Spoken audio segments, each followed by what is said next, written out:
부산 영도 다리 밑 골목에는 오래된 간판 하나가 걸려 있다. 페인트가 반쯤 벗겨진 그 간판에는 덕수전당포라는 5 글자가 적혀 있다. 가게 나이는 올해로 50가 넘었다. 그리고 그 가게를 지키고 있는 노인 윤덕수의 나이도 76이 되었다. 골목은 예전과 많이 달라졌다. 한때는 생선 좌판이 줄지어 늘어서고 뱃사람들의 목소리가 끊이지 않던 거리였다. 지금은 절반 넘는 가게들이 문을 닫았고 남은 가게들도 곧 떠날 채비를 하고 있었다. 오직 덕수전당포만이 그 골목에서 가장 오래, 가장 끈질기게 자리를 지키고 있었다. 유리문에는 먼지가 얇게 앉아 있었고 그 너머로 보이는 진열장에는 세월의 흔적이 고스란히 묻어 있었다. 겨울 햇살이 가게 유리문을 비스듬히 비추는 오후였다. 덕수는 낡은 안경을 고쳐 쓰고 진열장 안에 물건들을 하나씩 헌 신문지에 싸고 있었다. 금반지, 손목시계, 오래된 카메라, 사람들이 살다가 잠시 혹은 영영 내려놓고 간 물건들이었다. 가게는 다음 달이면 문을 닫는다. 동네 전체가 재개발 구역으로 묶이면서 이 골목의 낡은 건물들도 곧 털릴 예정이었다. 덕수는 마지막으로 가게 안쪽 아버지가 쓰던 낡은 철제 금고 앞에 섰다. 금고는 손잡이가 닳아 반들거렸다. 그는 오래전에 외워둔 숫자를 천천히 돌렸다. 철컥 무거운 소리를 내며 문이 열렸다. 금고를 연 것은 몇 년 만이었다. 평소에는 손댈 일이 거의 없는 곳이었다. 가게의 일상적인 거래는 작은 서랍 금고로도 충분했고 이 묵직한 철제 금고는 오래전부터 다른 용도로 쓰이고 있었다. 말하자면 그것은 아버지의 비밀을 담아두는 상자였다. 덕수는 그 사실을 가게를 물려받은 첫 해부터 어렴풋이 짐작하고 있었다. 다만 굳이 캐물을 일이 아니라 여겨 평생 모른 척 지나쳐 왔을 뿐이었다. 금고 안에는 두툼한 장부 몇 권과 비단 보자기에 쌓인 작은 꾸러미 하나가 놓여 있었다. 보자기는 색이 다 발해 있었다. 덕수는 그것을 조심스럽게 꺼내 책상 위에 올렸다. 손끝이 가늘게 떨렸다. 보자기를 풀자 안에서 옥으로 만든 비녀 하나가 나왔다. 비녀의 끝에는 작은 새 모양이 조각되어 있었고 옥의 색은 푸르스름하게 깊었다. 그리고 그 옆에는 누렇게 변한 종이 한 장, 오래된 전당표가 함께 놓여 있었다. 표에는 흐려진 먹글씨로 이렇게 적혀 있었다. 물건 옥비녀 한 점, 의뢰인 한서영, 날짜 1976년 11월 12일. 덕수는 그 이름을 가만히 들여다보았다. 한서영. 그는 이 이름을 처음 보는 것이 아니었다. 어릴 적부터 아버지의 입에서 몇 번이고 들었던 이름이었다. 그의 아버지, 윤기철은 30년 전 세상을 떠났다. 환갑을 간 넘긴 나이였고 병명은 간이 굳어가는 병이었다. 평생 가게 안에서만 살다시피 한 사람이었으니 그 몸도 가게의 먼지와 함께 천천히 닳아갔던 것인지도 몰랐다. 돌아가시기 며칠 전 병실 침대에 누운 채로 아버지는 마른 손으로 덕수의 손을 붙잡고 이렇게 말했다. 덕수야, 금고 안에 옥비녀가 있다. 그건 절대로 팔면 안 된다. 그 사람을 찾아서 꼭 돌려줘야 한다. 그게 내 약속이다. 목소리는 가늘었지만 손의 힘만은 의외로 강했다. 덕수는 그 손을 마주 잡으며 고개를 끄덕였다. 아버지의 눈에는 평소에 보지 못한 빛이 어려 있었다. 후회인지 그리움인지 혹은 둘 다인지 알 수 없는 빛이었다. 그때 덕수는 그 말의 무게를 다 헤아리지 못했다. 그저 아버지의 마지막 부탁이니 지켜야 한다고만 생각했다. 그래서 그는 옥비녀를 금고 깊은 곳에 넣어두고 30년이 넘는 세월 동안 단 한 번도 그것을 팔거나 다른 곳으로 옮기지 않았다. 전당포 규정대로라면 기한이 지난 물건은 처분해도 무방했다. 다른 직원이었다면 혹은 다른 주인이었다면 벌써 오래전에 처분했을 물건이었다. 하지만 아버지의 말은 규정보다 무거운 것이었다. 이제 가게마저 문을 닫게 된 마당에 덕수는 더 이상 이 약속을 미룰 수 없다는 것을 깨달았다. 한서영이라는 사람을 찾아야 했다.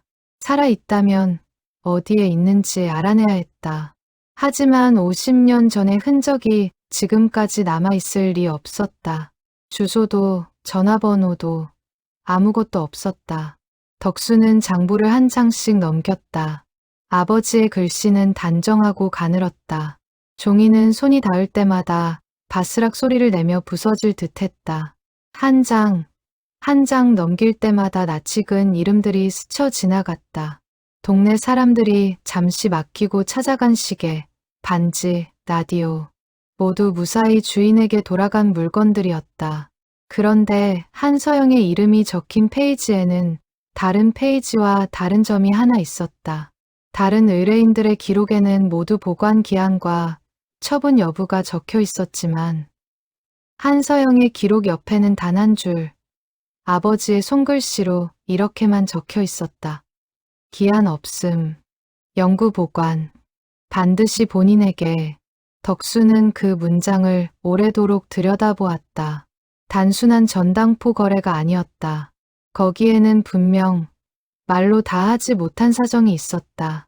그는 손바닥 위에 옷비녀를 올려놓고 가만히 무게를 가늠해 보았다. 가벼웠다. 하지만 그 가벼운 무게 안에 50년이라는 시간이 통째로 눌려 들어가 있는 것 같았다. 비녀 끝에 새겨진 작은 새는 날개를 반쯤 펼친 채 멈춰 있었다. 마치 떠나려다 떠나지 못한 모습 같았다. 덕수는 그 모습을 한참 동안 들여다보며 새의 날개 끝에 새겨진 작은 흠집까지도 눈에 새겨 넣었다. 덕수는 문득 이런 생각이 들었다. 아버지는 왜 이 물건을 팔지 않았을까? 단순히 손님과의 약속을 지키기 위해서였다면 다른 물건들도 그렇게 끝까지 보관했어야 했다. 그런데 유독 이 비녀만이 금고 가장 깊은 곳, 다른 누구의 손도 닿지 않는 자리에 놓여 있었다. 거기에는 단순한 신의를 넘어서는 무언가가 있는 듯했다. 어쩌면 죄책감, 혹은 갚지 못한 마음 같은 것이. 그날 저녁, 덕수의 아들 윤정훈이 가게에 들렀다. 정훈은 48의 나이로 작은 무역 사업을 하고 있었는데 최근 몇 년간 사업이 어려워져 빚에 시달리고 있었다. 거래처가 하나둘 끊기고 직원들의 월급조차 제때 주지 못하는 달이 늘어났다. 그런 정훈에게 이번 재개발 보상금은 단순한 목돈이 아니었다. 그것은 지금의 위기를 넘길 수 있는 유일한 동아줄이었다. 정훈은 아버지가 책상 위에 펼쳐놓은 장부와 옷비녀를 보고 미간을 찌푸렸다. 가게 정리도 끝내지 못한 마당에 아버지가 또 옛날 물건을 붙들고 있는 것이 못마땅했다. 아버지, 이게 다 뭡니까? 가게 정리도 바쁜데 옛날 물건은 왜 자꾸 들여다보세요? 덕수는 비녀를 손에 쥔 채 천천히 입을 열었다. 내 할아버지가 남긴 약속이다. 이 비녀의 주인을 찾아야 해. 정우는 한숨을 내쉬었다.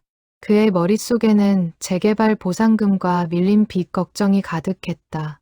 지나간 예시하기에 시간을 쓸 여유가 없었다. 아버지, 50년 전 사람을 무슨 수로 찾습니까? 그 사람이 살아있는지도 모르고요. 그냥 정리하고 빨리 보상금이나 받읍시다. 저도 지금 한가하게 옛날 얘기 들을 처지가 아니에요. 목소리에는 짜증이 섞여 있었다. 덕수는 아들의 그런 모습이 낯설지 않았다. 정우는 어릴 때부터 가게의 가난한 살림을 부끄러워했고 어른이 되어서는 그 가난을 벗어나기 위해 누구보다 열심히 살아온 사람이었다. 그런 아들에게 50년 전의 예시하기가 얼마나 한가한 소리로 들릴지 덕수도 모르지 않았다. 하지만 덕수는 아들의 말에 아무 대답도 하지 않았다. 다만 옷비녀를 다시 비단 보자기에 곱게 싸서 가슴 속 깊이 안듯이 품었다.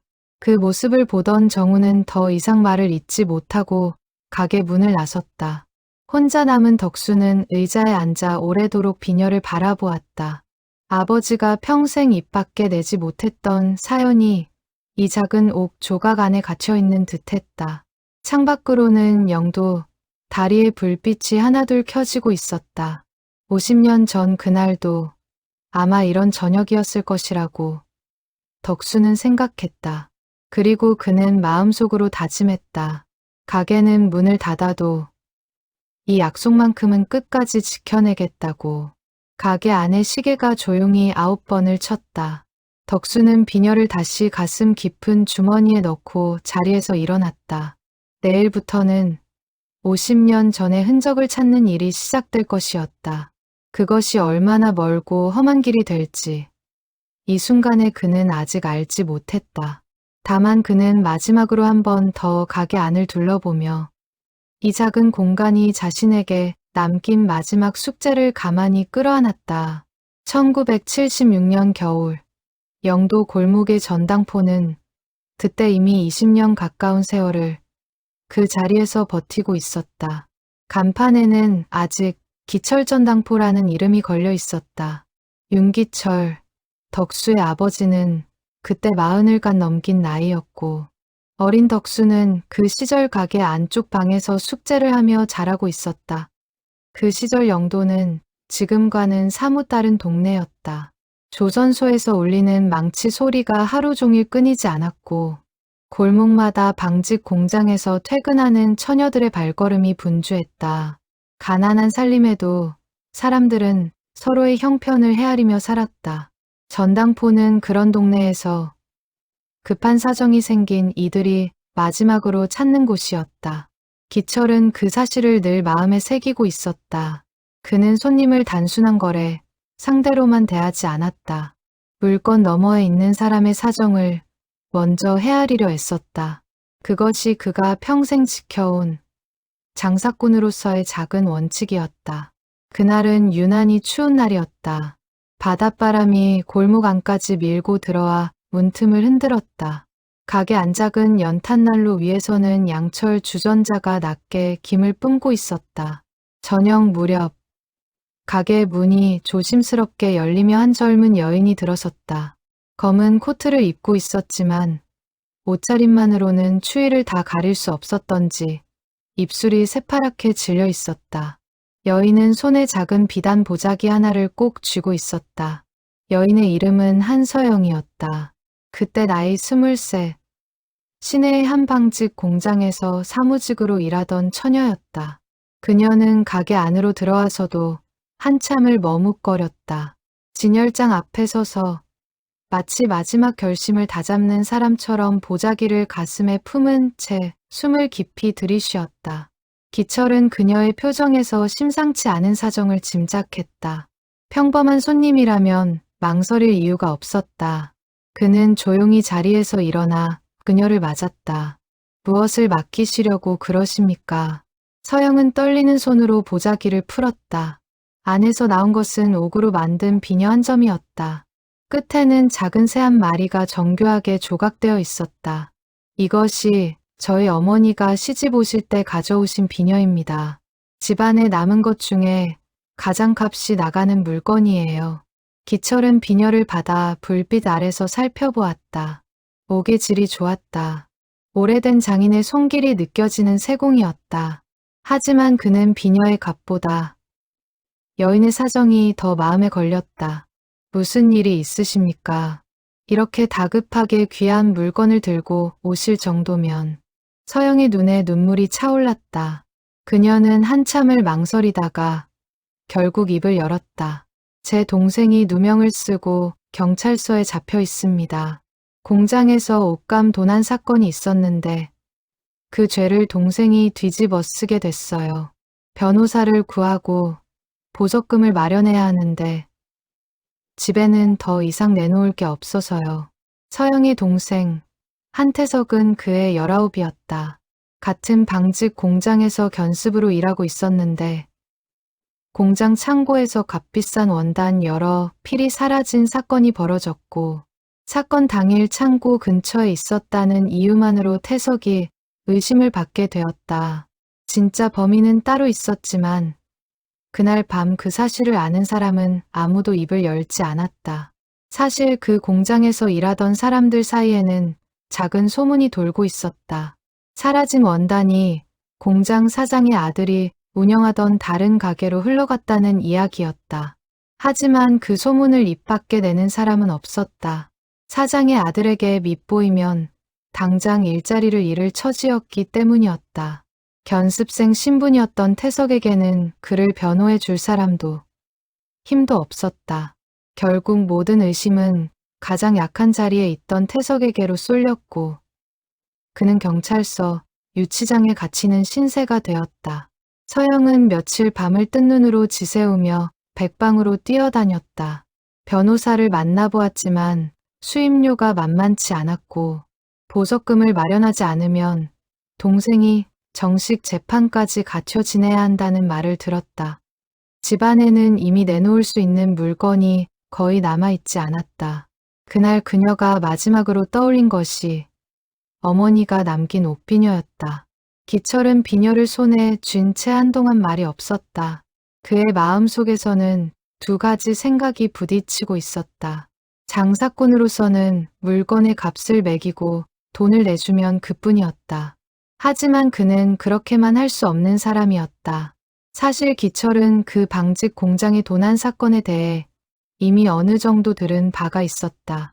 며칠 전 공장에서 일하다 그만둔 한 늙은 직공이 외상으로 라디오를 맡기러 왔다가 술 기운에 그 소문을 흘리고 간 것이었다.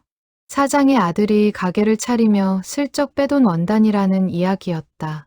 그때는 그저 흘러가는 동네 소문이라 여기고 깊이 새기지 않았다. 그런데 지금 그 사건으로 잡혀간 동생을 위해 어머니의 유품까지 들고 온 여인을 마주하니 그 소문이 갑자기 무거운 진실처럼 가슴을 짓눌렀다. 그는 그 사실을 이 자리에서 입 밖에 낼 수 없었다. 확실한 증거도 없었고 괜한 말을 꺼냈다가 자신마저 그 공장 사람들에게 밉보일 것이 두려웠기 때문이었다. 그는 그 두려움을 부끄럽게 여기면서도 끝내 입을 다물었다. 이 비녀, 값으로 따지면 그리 큰 돈은 안 나옵니다. 하지만 보석금의 보탰이라고 조금 더 얹어드리겠습니다. 서영은 고개를 숙이며 몇 번이고 고맙다는 말을 되풀이했다. 돈을 받아든 그녀의 손이 가늘게 떨렸다. 그녀는 잠시 숨을 고르고는 묻지 않은 이야기까지 털어놓았다. 어머니는 제가 15살 때 돌아가셨어요. 아버지마저 몇 해 전에 일을 나가시다 다치셔서 거동이 불편하십니다. 그러니 태석이는 저에게 동생이자 사실은 제가 키운 자식 같은 아이예요. 그 아이마저 잘못되면 저는 더 살아갈 이유가 없을 것 같습니다. 기철은 그 말을 들으며 가슴이 먹먹해졌다. 그는 자신의 어린 아들을 떠올렸다. 만약 자신에게 그런 일이 생긴다면 무엇이든 내놓을 수 있을 것 같았다. 그는 서영의 사정에서 자신의 처지와 닮은 구석을 발견했고 그래서 더욱 매정하게 대할 수가 없었다. 한 달 안에 꼭 찾아오겠습니다. 이건 저희 어머니의 유일한 유품이에요. 부디 잘 보관해 주세요. 기철은 고개를 끄덕였다. 걱정 마십시오. 누가 와서 사겠다고 해도 본인이 직접 오시기 전까지는 절대 내드리지 않겠습니다. 그날 밤 서영은 몇 번이나 뒤를 돌아보며 골목을 떠났다. 기철은 그녀의 뒷모습이 어둠 속으로 사라질 때까지 가게 문 앞에 서 있었다. 차가운 바람이 그의 옷깃을 파고들었지만 그는 한참을 그 자리에서 움직이지 않았다. 어린 덕수는 그 모습을 가게 안쪽 창문으로 지켜보고 있었다. 아버지의 표정이 그날따라 유난히 무거워 보였다는 것을 덕수는 어른이 되어서도 오래 기억했다. 가게로 돌아온 기철은 한동안 말없이 화로 앞에 앉아 있었다. 어린 덕수가 다가가 물었다. 아버지, 저 누나는 왜 그렇게 슬퍼 보였어요? 기철은 아들의 머리를 가만히 쓰다듬으며 대답했다. 사람이 살다 보면 가장 아끼는 것을 내놓아야 할 때가 있단다. 그게 가족을 지키는 길일 때는 더욱 그렇지.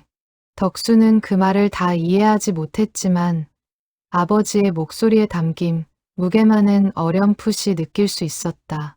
그날 밤 기철은 평소보다 늦게까지 장부를 들여다보았다. 무언가를 몇 번이고 고쳐 쓰는 듯한 손길이었다. 기철은 그날 밤 장부에 한서영의 이름을 적으면서 평소와 다르게 보관기 한 칸을 비워두었다. 그리고 그 옆에 작은 글씨로 이렇게 덧붙였다. 이 물건은 절대 처분하지 말 것.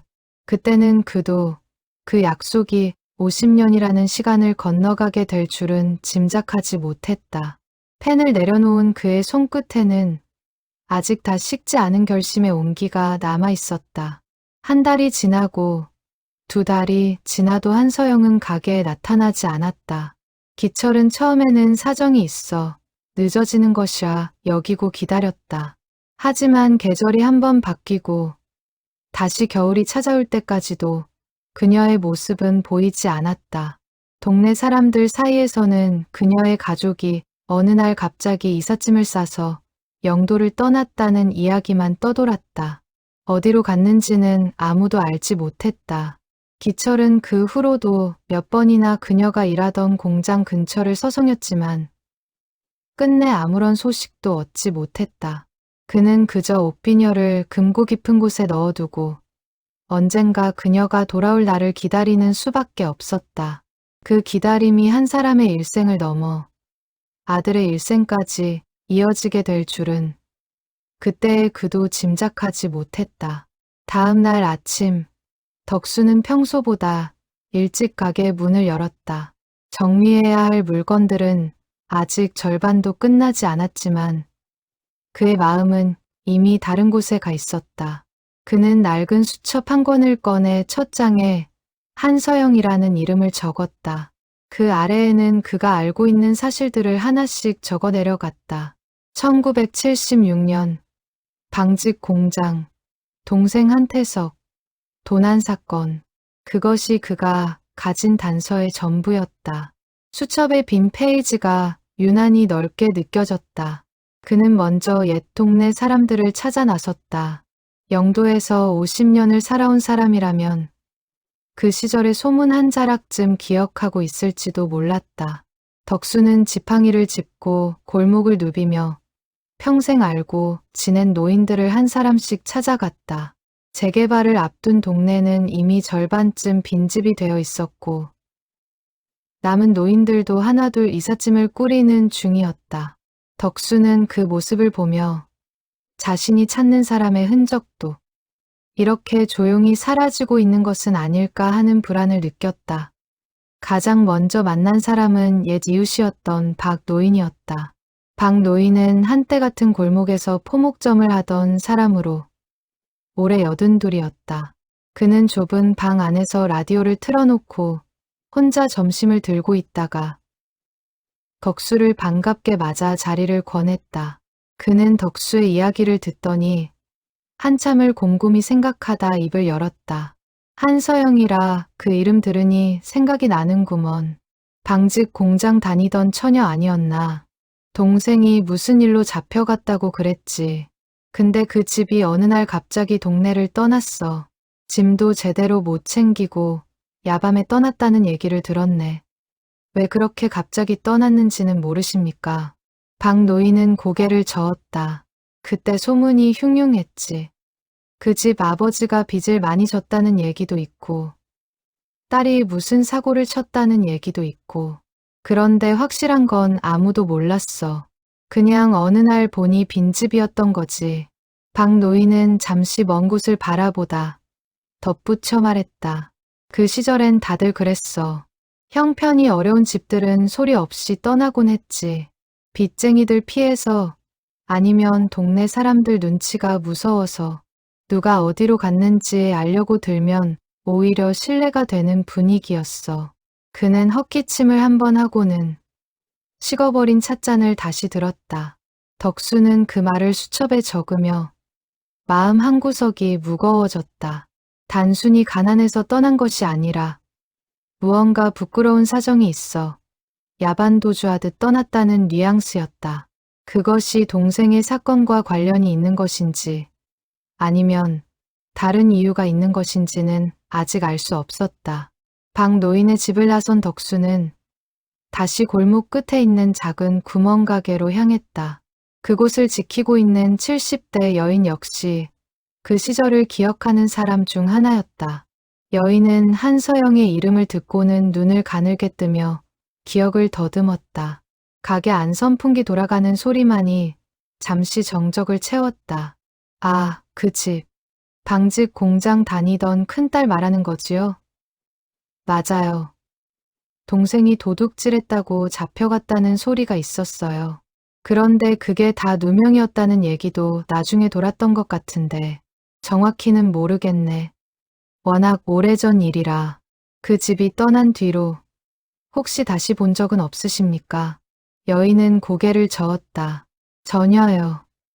그 집 식구들 본 사람은 동네에 아무도 없을걸요. 마치 처음부터 없었던 사람들처럼 흔적도 없이 사라졌으니까. 그 말은 덕수의 가슴에 작은 모처럼 박혔다. 50년이라는 시간은 한 가족의 존재를 이렇게 완전히 지워버릴 수도 있는 시간이었다. 그는 다시 한번 이 일이 얼마나 막막한 길이 될지를 실감했다. 그럼에도 그는 발걸음을 돌리지 않았다. 작은 실마리라도 남아있다면 끝까지 따라가 보아야 한다는 마음이 그를 다시 일으켜 세웠다. 그날 오후 덕수는 가게로 돌아와 정훈에게서 걸려온 전화를 받았다. 정훈의 목소리에는 평소보다 다급한 기색이 묻어 있었다. 아버지, 어디 다녀오셨어요? 가게에 재개발 조합 사람이 왔다가 그냥 갔습니다. 서류에 도장 찍을 일이 남았는데 아버지가 안 계셔서 다음으로 미뤄야 했어요. 미안하다. 옛 동네 사람들 좀 만나고 오느라 전화기 너머로 짧은 침묵이 흘렀다. 정훈의 목소리가 점점 날카로워졌다. 아버지, 솔직히 말씀드릴게요. 저 지금 여유가 없습니다. 거래처에 갚아야 할 돈이 이번 달 안에 막혀요. 보상금 나오는 날짜에 맞춰서 다 계산해 놓은 상태입니다. 그런데 아버지가 자꾸 다른 일에 정신이 팔려 계시면 저는 어떻게 해야 합니까? 덕수는 잠시 말을 잃었다. 아들의 사정을 모르는 것은 아니었다. 하지만 동시에 아버지가 남긴 약속의 무게도 외면할 수 없었다. 정훈아, 이 일은 길어도 한 달이면 끝날 거다. 그러니 조금만 시간을 다오. 한 달이요? 아버지, 그 사람이 살아있는지도 모르잖아요. 죽었으면 어쩌실 겁니까? 그럼 그 한 달도 다 헛수고 아닙니까? 정훈의 말은 차가웠지만 그 안에는 두려움이 섞여 있었다. 사업이 무너지는 것을 지켜보며 살아온 몇 년의 불안이 목소리에 그대로 묻어났다. 덕수는 그 불안을 모르지 않았지만 동시에 아들에게 이렇게 말하고 싶었다. 사람의 가치는 살아있느냐, 죽었느냐로만 따져지는 것이 아니라고. 하지만 그는 그 말을 입 밖에 내지 않았다. 지금 그것을 말한다 해도 정훈에게는 닿지 않을 것 같았기 때문이었다.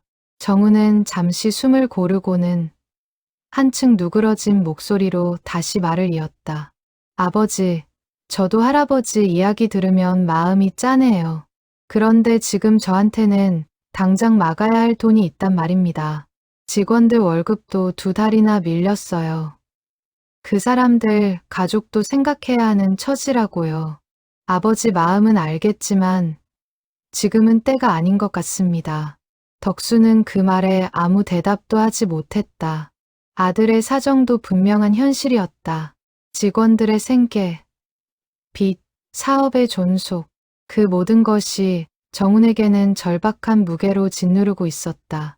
다만 덕수에게는 아버지가 평생을 걸고 지킨 약속 역시 외면할 수 없는 무게로 다가왔다. 두 개의 절박함이 부딪히는 자리에서 그는 어느 한쪽도 쉽게 내려놓을 수 없었다.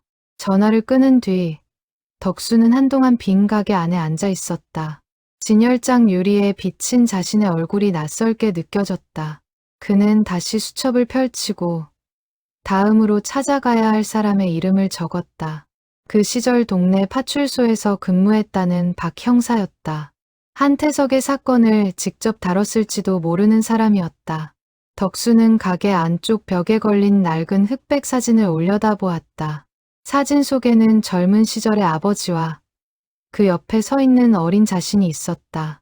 가게 앞에서 찍은 사진이었다. 아버지는 평소처럼 무뚝뚝한 얼굴을 하고 있었지만 사진 속 그 눈빛에는 어딘가 다 풀어내지 못한 이야기가 담겨 있는 것처럼 보였다. 덕수는 그 눈빛을 오랫동안 바라보았다. 아버지가 살아 계셨다면 지금 이 순간 무슨 말을 해주실까? 아마도 그는 아들의 손을 잡고 이렇게 말했을 것이다. 끝까지 가보라고. 그는 정훈의 마음을 이해하면서도 동시에 한 가지를 분명히 깨달았다. 만약 이 일을 지금 그만둔다면 평생 후회로 남을 것이라는 사실이었다. 돈으로는 살 수 없는 것이 있었다. 아버지가 죽는 순간까지 붙들고 있던 마음의 짐을 자신이 대신 내려놓아 줄 수 있다면 그것은 무엇보다 값진 일이었다. 그날 밤 덕수는 늦게까지 잠을 이루지 못했다. 창밖에서 들려오는 파도 소리에 귀를 기울이며 그는 내일 만나게 될 박 형사가 무언가 실마리를 줄 수 있기를 간절히 바랐다. 그는 머릿속으로 묻고 싶은 말들을 하나씩 정리해 보았다. 그 사건의 진짜 범인은 누구였는지, 한태석은 어떻게 풀려났는지, 그리고 한서영의 가족이 그렇게 갑작스레 떠난 이유가 무엇인지. 질문은 많았지만 답을 줄 수 있는 사람은 점점 줄어들고 있었다. 덕수는 그 사실이 주는 조급함을 누르며 천천히 눈을 감았다. 내일 아침 수소문 끝에 알아낸 주소를 들고 박 형사를 찾아가 보기로 마음먹은 채였다. 창밖 파도 소리는 변함없이 같은 박자로 밀려오고 있었지만 그의 마음속 시간은 점점 빠르게 흘러가고 있었다. 다음 날 아침 덕수는 버스를 타고 부산 시내로 향했다. 창밖으로 스쳐 지나가는 풍경을 바라보며 그는 박두만이라는 이름을 처음 들었던 순간을 떠올렸다. 동네에서 가장 나이 많은 노인 중 한 사람이 옛 파출소에 근무하던 형사 한 명을 기억하고 있다고 알려주었을 때 덕수는 그것이 거의 마지막 실마리일지도 모른다고 생각했다. 박 형사, 본명 박두만은 올해 84으로 자식들과 떨어져 작은 임대 아파트에서 홀로 지내고 있었다. 덕수가 찾아간다는 연락을 미리 받은 그는 현관 앞까지 나와 그를 맞았다. 윤덕수 사장이라고 했나? 전당포 집 아들. 자네 아버지는 잘 알지. 그 양반 동네에서 인심 좋다고 소문났었어.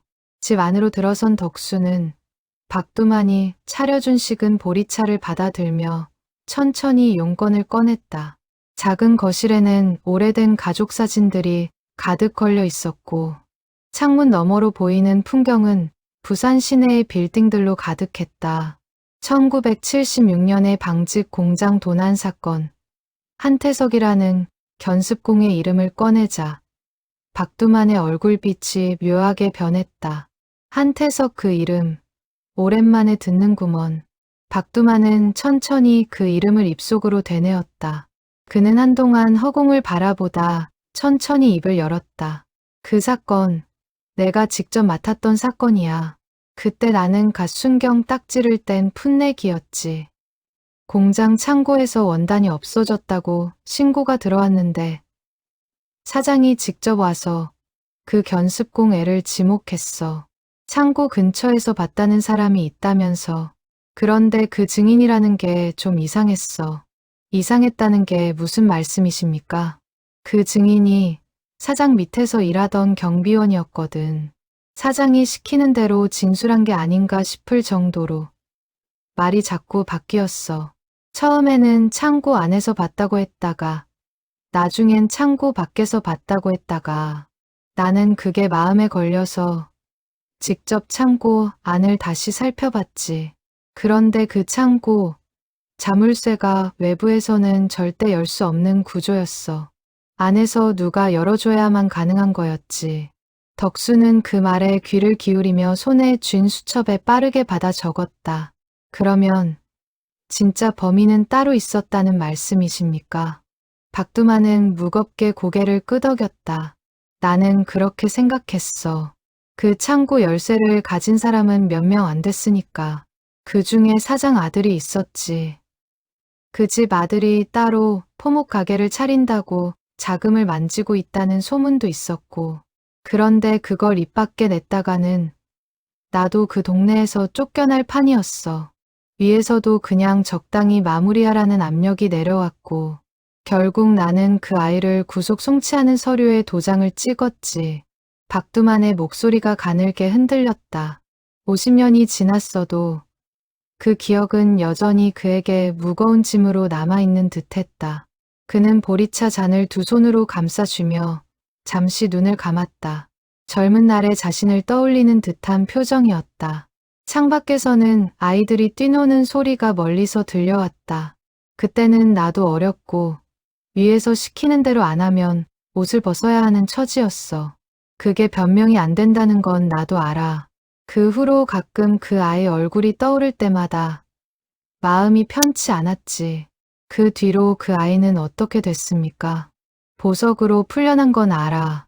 그런데 그 뒤로 어떻게 됐는지는 나도 몰라. 그 집이 갑자기 동네를 떠났다는 얘기만 들었지. 솔직히 말하면 나는 그게 다행이라고 생각했어. 그 동네에 계속 있었으면 더 험한 일을 당했을지도 모르니까. 덕수는 잠시 말을 잃었다. 박두만의 이야기는 그가 짐작했던 것보다 더 무거운 진실을 담고 있었다. 누명, 거짓 증언, 권력에 짓눌린 정의, 그리고 그 모든 일의 한가운데에 그의 아버지가 알고도 침묵했던 사실이 있었다. 덕수는 문득 아버지를 탓하고 싶은 마음과 그 시절 아버지가 느꼈을 두려움을 이해하고 싶은 마음이 동시에 일어나는 것을 느꼈다. 가난한 장사꾼이 거대한 공장 사장에게 맞선다는 것이 얼마나 무모한 일이었을지 그도 어렴풋이 짐작할 수 있었다. 그는 박두만의 좁은 거실을 둘러보며 이 작은 방 안에 50년 묵은 죄책감이 함께 살아왔다는 사실을 새삼 느꼈다. 형사님, 그럼 그 진짜 범인, 사장 아들이라는 사람은 그 후로 어떻게 됐는지 아십니까? 박두만은 씁쓸하게 웃었다. 그 사람은 잘 살았지. 포목 가게로 돈을 꽤 벌었다는 소문도 들었고 세상이 그렇게 불공평하게 돌아가더군. 죄 지은 사람은 떵떵거리고 죄 없는 아이는 도망치듯 동네를 떠났으니 나도 그 생각만 하면 지금도 마음이 무겁다네. 그 말을 들으며 덕수는 가슴 한쪽이 답답해지는 것을 느꼈다. 세상의 불공평함 앞에서 그의 아버지는 그저 작은 전당포 주인에 불과했다. 권력에 맞설 힘은 없었지만 적어도 한 가지는 끝까지 지켜내려 했던 것이다. 그것이 비록 늦었더라도 침묵에 대한 자기만의 가품이었을지도 모른다는 생각이 들었다. 자리에서 일어나려는 덕수에게 박두만이 마지막으로 한마디를 덧붙였다. 그런데 말이야. 자네 아버지가 그 보석금에 돈을 더 얹어줬다는 얘기는 나도 들었어. 그 양반, 입은 무거웠지만 마음은 약한 사람이었지. 아마 그 일이 평생 마음에 걸렸을 거야. 집으로 돌아오는 길, 덕수는 가게에 들러 다시 한번 옷비녀를 꺼내 보았다. 비녀를 감쌌던 비단 보자기 안쪽을 손끝으로 더듬던 그는 보자기 안감 한쪽이 살짝 뜯어진 자리를 발견했다. 그는 조심스럽게 그 틈을 벌려보았다. 그 안에서 작게 접힌 종이 한 장이 나왔다. 펼쳐보니 그것은 빛바랜 사진 한 장이었다. 어린 소년과 젊은 여인이 나란히 서 있는 흑백 사진이었다. 사진 뒤편에는 흐려진 글씨로 짧은 문장이 적혀 있었다. 태석이와 나, 1974년 여름. 덕수는 그 사진을 한참 들여다보았다. 사진 속 여인의 얼굴에는 어떤 고생도 이겨낼 듯한 단단한 눈빛이 담겨 있었다. 그 옆에 선 소녀는 누나의 손을 꼭 붙잡고 환하게 웃고 있었다. 그 웃음이 50년이 지난 지금 어떤 얼굴로 변했을지, 혹은 그 웃음이 그 사건 이후로 영영 사라져버린 것은 아닐지, 덕수는 알 수 없었다. 다만 이 작은 사진 한 장이 그가 가진 가장 확실한 단서라는 것만은 분명했다. 그는 사진을 손수건으로 조심스럽게 감싸 가방 안쪽 깊숙이 넣었다. 사진 뒷면을 자세히 들여다보던 덕수는 글씨 아래 한쪽 귀퉁이에 작게 적힌 또 다른 표시를 발견했다. 사진관 이름이 희미하게 찍혀 있었는데 그것은 부산이 아니라 거제도의 한 사진관 도장이었다. 덕수는 그 도장을 보고 한동안 생각에 잠겼다. 1974년이면 한서영의 가족이 떠나기 2해 전이다. 혹시 그녀의 친척이나 연고가 거제도 쪽에 있었던 것은 아닐까. 그는 옛 동네 사람들에게 다시 전화를 돌려 한서영 가족에게 거제도 쪽 친척이 있었는지 물었다. 박 노인은 가물가물한 기억을 더듬으며 한서영의 외가가 거제 쪽 어촌마을 출신이었다는 이야기를 들은 적이 있다고 알려주었다. 사진을 손에 쥔 채 덕수는 오랫동안 자리에서 움직이지 못했다. 아버지가 그토록 지키려 했던 약속의 무게가 이제야 비로소 온전히 그의 가슴에 와닿는 듯했다. 그는 사진을 비녀와 함께 다시 곱게 싸서 다음 행선지를 떠올렸다. 한서영이라는 이름의 흔적을 이제는 영도 바깥, 거제도까지 넓혀 찾아야 할 때였다. 그날 저녁, 덕수는 정훈에게 전화를 걸어 거제도 이야기를 전했다. 처음에는 못마땅한 기색을 보이던 정훈도 사진과 도난 사건의 진실에 대한 이야기를 듣고는 잠시 말이 없었다. 아버지 그러니까 그 사람이 억울하게 누명을 썼다는 거예요. 그래. 게다가 진짜 범인은 떵떵거리며 잘 살았다는구나. 정우는 한숨을 내쉬었다. 그의 목소리에서 조금 전과는 다른 기색이 느껴졌다. 그건 너무 억울한 일이네요. 그래도 아버지, 저는 여전히 시간이 걱정됩니다. 거제도까지 가시려면 며칠은 걸릴 텐데요. 이틀이면 다녀올 수 있을 거다. 그러니 조금만 더 참아주렴. 정우는 곧바로 대답하지 못했다.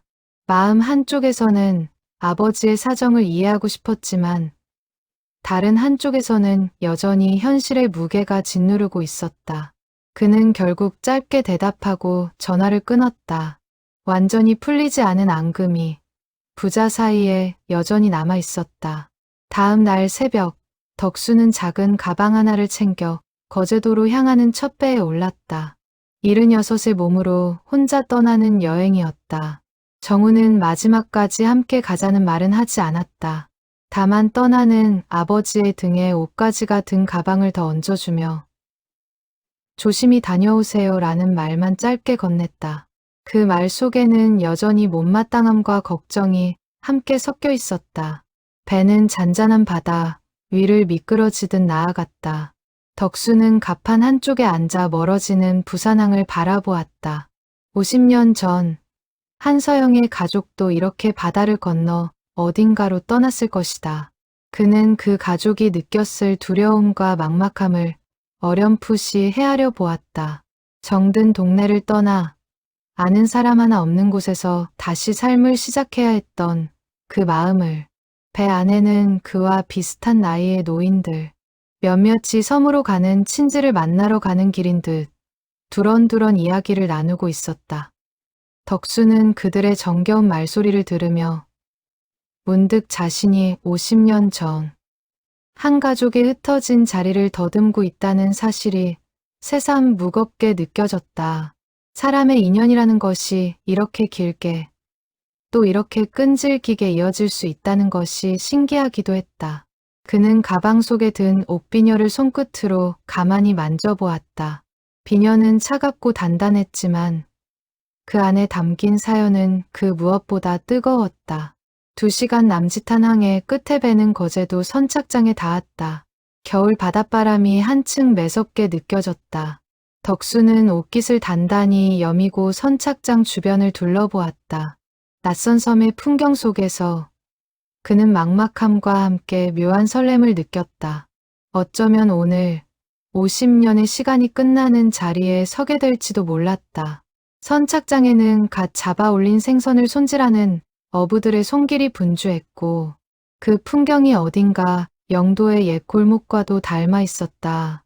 거제도에 도착한 덕수는 박 노인이 알려준 어촌 마을의 이름을 의지해 발걸음을 옮겼다. 마을은 작고 조용했다. 바닷가를 따라 낮은 집들이 줄지어 서 있었고 늙은 어부들이 그물을 손질하며 시간을 보내고 있었다. 갈매기 울음소리와 파도 소리가 골목 곳곳에 스며들어 있었고 마을 전체가 느릿한 시간 속에 잠겨있는 듯했다. 덕수는 마을 어귀에서 만난 한 노파에게 사정을 설명하고 혹시 50년 전 이 마을에 정착한 한서영이라는 사람을 아는지 물었다. 노파는 마침 빨래를 널다가 손을 멈추고 낯선 노인을 가만히 살펴보았다. 노파는 처음에는 경계하는 눈빛으로 그를 훑어보았다. 낯선 노인이 불쑥 찾아와 50년 전 사람의 이름을 묻는 것이 의아했을 법도 했다. 덕수는 자신이 전당포를 하던 집안의 아들이며 옛 약속을 지키러 왔다는 사정을 차근차근 설명했다. 그제야 노파의 표정이 조금 풀렸다. 그녀는 팔을 걷어붙이며 가까이 다가와 앉았다. 노파는 고개를 갸웃거리다 잠시 생각에 잠긴 끝에 입을 열었다. 그녀의 주름진 손이 무릎 위에서 가만히 움직였다. 한서영이라 그 이름은 잘 모르겠는데 그런데 저 산 너머 국수집 하는 할매가 옛날에 부산에서 왔다는 얘기를 들은 적이 있어요. 이름은 다른 걸로 알고 있는데 한번 가보시구려. 노파는 잠시 생각을 더듬으며 손가락으로 산길을 가리켰다. 그 손끝이 가리키는 방향을 따라 덕수의 시선도 천천히 움직였다. 덕수의 가슴이 갑작스레 뛰기 시작했다. 그는 노파가 가리킨 방향으로 천천히 걸음을 옮겼다. 산길은 가팔랐고 76의 무릎에는 적잖이 무리가 갔지만 그는 걸음을 멈추지 않았다. 숨이 차오를 때마다 잠시 멈춰서서 가슴을 누르고는 다시 걸음을 옮겼다. 산모퉁이를 돌자 작은 함석지붕 아래 바다국수라는 낡은 간판이 걸린 식당이 눈에 들어왔다. 가게 앞에는 손수 적은 듯한 메뉴판이 세워져 있었고 안에서는 구수한 멸치 국물 냄새가 흘러나오고 있었다. 가게 앞에 선 덕수는 잠시 숨을 고르며 마음을 가다듬었다.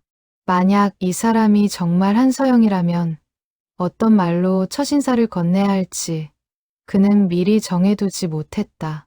50년 동안 마음속에 묻어둔 사연을 가진 사람에게 낯선 이가 불쑥 찾아가 옛 이름을 묻는다는 것이 얼마나 무례한 일일지도 모른다는 생각이 뒤늦게 스쳤다. 하지만 그는 이미 너무 멀리 와 있었다. 돌아갈 수는 없었다. 그는 가방끈을 다시 한번 고쳐 매고 미닫이문 앞에 섰다. 덕수는 떨리는 손으로 미닫이문을 밀었다. 안에서는 백발의 노파가 혼자 자리를 정리하고 있었다. 등이 약간 굽었지만 눈빛만은 또렷하고 강단 있어 보이는 사람이었다. 노파는 손님을 보고 자리를 권하며 물었다. 국수 한 그릇 하시겠어요? 덕수는 자리에 앉지 않고 노파의 얼굴을 가만히 바라보았다. 사진 속 젊은 여인의 눈빛이 세월을 건너 그 얼굴 위에 겹쳐 보였다. 단단하고 흔들림 없는 그 눈빛은 50년이 지나도 변하지 않은 듯했다. 가게 벽에는 손때 묻은 달력 하나가 걸려 있었고 한쪽 구석에는 낡은 라디오가 잔잔한 가락을 흘려보내고 있었다. 모든 것이 평범한 시골 국수집의 풍경이었지만 덕수에게는 그 평범함조차 예사롭지 않게 느껴졌다. 마치 50년의 시간이 이 작은 식당 안에 고스란히 멈춰 있는 듯한 기분이었다. 혹시 성함이 한서영님 아니십니까? 노파의 손이 순간적으로 멈췄다. 그녀는 한동안 덕수를 빤히 쳐다보았다. 그 눈빛에는 경계와 놀람이 동시에 어려 있었다. 누구신데 그 이름을 아십니까?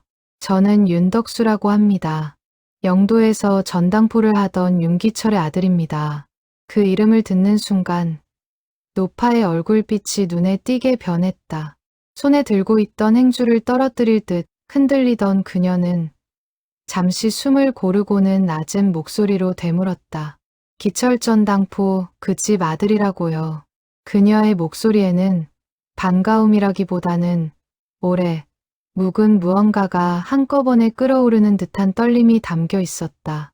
덕수는 그 반응에서 자신이 찾아온 길이 결코 가볍게 끝나지 않을 것임을 직감했다. 맞습니다.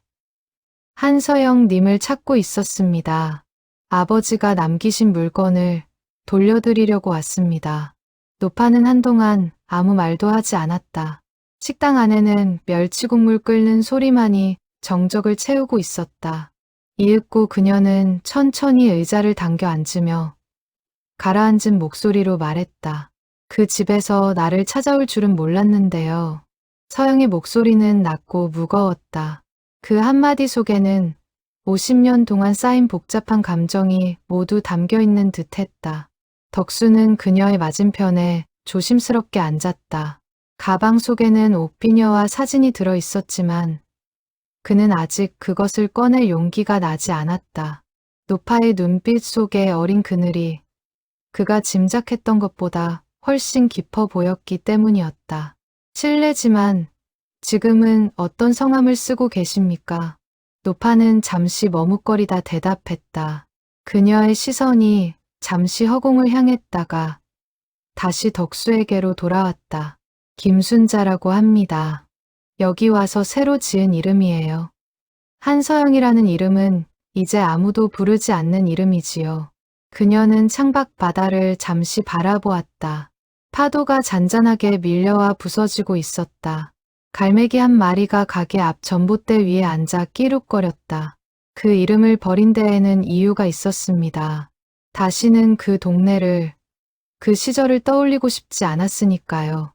덕수는 그 말에서 그녀가 떠나야 했던 사정이 단순한 가난 때문만은 아니었다는 것을 다시 한번 느꼈다. 그는 조심스럽게 다음 말을 골랐다. 혹시 동생분, 한태석 씨는 잘 지내고 계십니까? 그 이름이 나오는 순간 노파의 표정이 순식간에 굳어졌다. 그녀는 잠시 눈을 감았다가 떨리는 숨을 내쉬며 낮게 말했다. 그 얘기는 오늘 처음 보는 분께 쉽게 꺼낼 수 있는 얘기가 아니네요. 가게 안에는 다시 무거운 침묵이 흘렀다. 덕수는 더 이상 질문을 이어가지 못했다. 그는 자신이 가져온 것이 단순한 반가운 소식이 아니라 누군가의 가장 아픈 자리를 건드리는 일이 될 수도 있다는 것을 그제야 분명히 깨달았다. 창밖으로 해가 서서히 기울고 있었다. 오늘 안에 모든 것을 풀어낼 수 없을지도 모른다는 예감이 덕수의 마음을 무겁게 짓눌렀다. 그는 오늘은 더 이상 무리하게 묻지 않기로 했다. 시간을 두고 천천히 다가가야 할 것 같았다. 그날 밤 덕수는 마을 어귀의 작은 민박집의 짐을 풀었다. 잠은 쉽게 오지 않았다.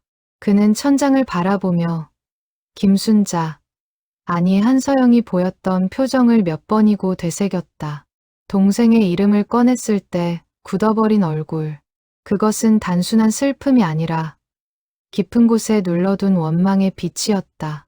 덕수는 잠든 마을의 어둠 속에서 자신이 무엇을 위해 이 먼 길을 왔는지 다시 한번 생각해 보았다.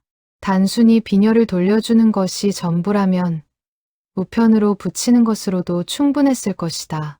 하지만 그는 알고 있었다. 이 일은 물건을 돌려주는 것 이상의 무게를 지니고 있었다. 아버지가 평생 풀지 못한 마음의 짐을 이제는 자신이 짊어지고 매듭을 지어야 했다. 그 매듭이 어떤 모양으로 풀릴지는 아직 그도 알 수 없었다. 그는 천장의 낡은 무늬를 멍하니 바라보다 새벽이 가까워질 무렵 겨우 얕은 잠에 들었다. 다음 날 아침, 덕수는 다시 바다국수를 찾았다. 이른 시간이라 가게 안에는 손님이 없었다. 서영은 그가 다시 찾아올 것을 짐작하고 있었던 듯 별다른 놀라움 없이 그를 자리에 앉혔다. 그녀의 얼굴에는 밤새 무언가를 곱씹은 듯한 피곤함이 묻어 있었다. 어제는 제대로 말씀을 못 드렸네요. 사실은 아버지가 남기신 물건을 돌려드리려고 온 겁니다. 덕수의 목소리는 어제보다 한층 조심스러웠다. 덕수는 가방에서 비단 보자기를 꺼내 조심스럽게 풀었다. 가게 안의 공기가 순간 무겁게 가라앉는 듯했다. 옥비녀가 모습을 드러내자 서영의 눈이 크게 흔들렸다. 그녀는 떨리는 손을 뻗어 비녀를 만지려다 마치 무언가에 닿는 것이 두려운 듯 손을 멈추었다. 가게 안의 시간이 잠시 멈춘 듯했다. 50년 전 추운 겨울날 보자기에 싸서 내밀었던 그 비녀가 똑같은 모습으로 눈앞에 놓여 있었다. 옥의 빛깔도 새 모양의 조각도 그때 그대로였다. 이걸 아직도 가지고 계셨던 겁니까? 그녀의 목소리는 가늘게 떨렸다. 손끝이 비녀 가까이 다가갔다가 다시 멈췄다 다가가기를 몇 번이나 반복했다. 마치 그 차가운 옥의 감촉이 50년 전의 기억을 한꺼번에 되살릴까 두려운 듯한 모습이었다. 아버지가 돌아가시기 전까지 한 번도 손대지 않고 보관하셨습니다. 본인이 아니면 절대 내주지 말라고 유언으로 남기셨습니다. 서영의 눈에 눈물이 차오르기 시작했다. 하지만 그 눈물은 단순한 감격의 눈물이 아니었다. 그녀는 입술을 깨물며 오랫동안 눌러두었던 말을 토해내듯 쏟아냈다. 그녀의 두 손은 비녀를 든 채로 가늘게 떨리고 있었다. 그 약속이 무슨 소용이었습니까? 비녀 하나 지키는 게 뭐가 그렇게 대단한 일이라고. 그댁 아버지가 정작 지켜야 했던 건 제 동생이었습니다. 덕수는 그 말에 가슴이 철렁 내려앉았다. 서영의 목소리는 점점 높아졌다. 저는 평생 그 동네를, 그 가게를 원망하며 살았습니다.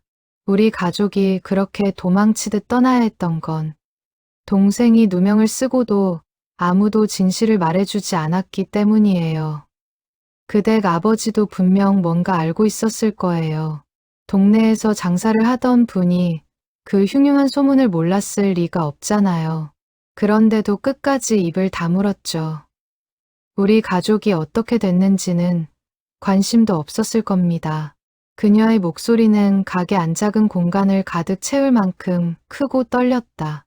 평생 눌러두었던 말들이 마치 둑이 터진 듯 한꺼번에 쏟아져 나오고 있었다. 덕수는 차마 아무 말도 할 수 없었다. 박두만에게서 들은 이야기.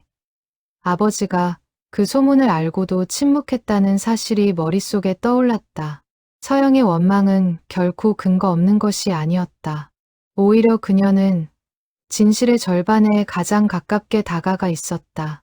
다만 그녀가 모르는 절반이 남아있을 뿐이었다. 그러나 지금 이 순간 그것을 변명처럼 꺼내는 것이 옳은 일인지 덕수는 확신할 수 없었다. 너무 이르게 혹은 너무 손쉽게 아버지를 변호하려 든다면 그것이 오히려 서영의 상처를 더 깊게 만들 수도 있었다. 제 동생은 그 일 이후로 완전히 다른 사람이 되었습니다. 보석으로 풀려나긴 했지만 동네 사람들의 시선은 평생 그 아이를 도둑으로 봤어요. 공장에서도 다시 받아주지 않았고 다른 곳에 취직하려 해도 소문이 먼저 따라다녔습니다. 결국 우리는 이름까지 바꾸고 이 섬으로 숨어들어야 했습니다. 아버지는 그 충격으로 몸이 더 안 좋아지셨고 몇 해 못 가 돌아가셨습니다. 동생은 평생 마음의 병을 앓다가 10년 전에 먼저 세상을 떠났습니다. 서영은 잠시 말을 멈추고 창밖 먼 바다를 바라보았다. 그녀의 눈동자에는 그날의 풍경이 다시 떠오르는 듯했다. 그 아이는 죽는 순간까지도 자기가 정말 도둑이었던 건 아닐까 스스로를 의심했어요. 그렇게 오랫동안 손가락질을 당하면 결국 사람은 자기 자신조차 믿지 못하게 됩니다. 저는 그 모습을 지켜보면서도 아무것도 해줄 수가 없었습니다. 그게 제일 한스러운 일이에요. 그 말을 듣는 순간 덕수는 숨이 막히는 듯한 충격을 느꼈다. 한태석은 이미 세상에 없었다. 그가 그토록 찾아 헤맨 진실을 전해줄 당사자는 이제 존재하지 않았다. 덕수는 자신이 너무 늦게 찾아왔다는 사실을 절감했다. 50년이라는 시간은 그가 짊어진 약속의 무게보다 훨씬 빨리 흘러가 버린 것이었다. 그러니 이제 와서 그 비녀를 돌려준다고 무엇이 달라집니까? 제 동생은 누명을 쓴 채로 죽었고 우리 가족의 인생은 그날 이후로 완전히 망가졌어요. 그 댁에서 미안하다는 말 한마디 들어본 적도 없는데 50년이 지나서 이제 와 비녀 하나 돌려주러 왔다고 그게 사과가 됩니까? 서영의 목소리는 분노와 슬픔이 뒤섞여 떨리고 있었다. 덕수는 그녀의 말 한마디 한마디가 옳다고 느꼈다. 동시에 자신이 알고 있는 진실, 아버지가 보석금의 돈을 더 얹어주었다는 사실, 평생 이 약속을 지키려 애썼다는 사실을 어떻게 전해야 할지 가늠이 되지 않았다. 그것을 지금 꺼낸다 해도 서영의 깊은 상처를 달랠 수 있을지 알 수 없었다. 죄송합니다. 제가 더 일찍 찾아왔어야 했습니다. 덕수는 고개를 숙였다. 가게 안에는 한동안 무거운 정적만이 흘렀다. 창밖에서 들려오는 파도 소리만이 그 침묵의 틈을 채우고 있었다. 서영은 한참 후 떨리는 손으로 비녀를 향해 손을 뻗었다가 다시 거두었다. 그 물건 다시 가져가세요. 저는 그걸 받을 자격이 없는 것 같습니다. 동생을 지키지 못한 누나가 이제 와서 어머니의 유품을 받는다고 무슨 의미가 있겠어요. 한서영님, 제발 오늘은 그냥 돌아가 주세요. 서영의 목소리는 단호했지만 그 끝은 가늘게 흔들리고 있었다. 덕수는 더 이상 말을 잇지 못했다. 그는 비녀를 다시 보자기에 싸서 가방에 넣고 천천히 자리에서 일어났다. 가게 문을 나서기 직전 그는 뒤돌아 한 번 더 그녀를 바라보았다. 서영은 등을 돌린 채 어깨를 가늘게 떨고 있었다. 그 떨리는 어깨가 50년 동안 혼자 견뎌온 무게를 말없이 보여주고 있는 듯했다.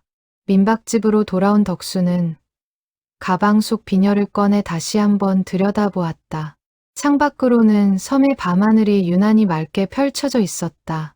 별빛 아래서 비녀의 옷빛이 은은하게 반짝였다. 그는 이대로 돌아갈 수는 없다고 생각했다. 단순히 물건을 전하는 것만으로는 이 50년의 매듭을 풀 수 없었다. 그는 아버지가 정말로 침묵만 했던 것인지, 혹은 그 침묵 뒤에 다른 무언가가 숨어 있었던 것인지 다시 한번 확인해야 한다고 느꼈다. 박두만이 마지막에 흘린 한마디, 보석금의 돈을 더 얹어줬다는 말이 자꾸 마음에 걸렸다. 만약 아버지가 그 이후로도 무언가를 했다면 그 흔적이 어딘가에 남아있을지도 몰랐다. 덕수는 휴대전화를 꺼내 정훈에게 짧은 문자를 남겼다. 내일 부산으로 돌아간다. 가게 금고에 있는 다른 장부들 손대지 말고 그대로 둬라. 답장은 한참 후에야 짧게 왔다. 네. 그 한 글자 속에 아들의 복잡한 심경이 담겨 있는 듯했다. 덕수는 다음 날 첫 배로 부산으로 돌아가 아버지가 남긴 다른 장부들을 다시 살펴보기로 마음먹었다. 창밖 파도 소리를 들으며 그는 늦은 밤까지 옷비녀를 손에서 놓지 않았다.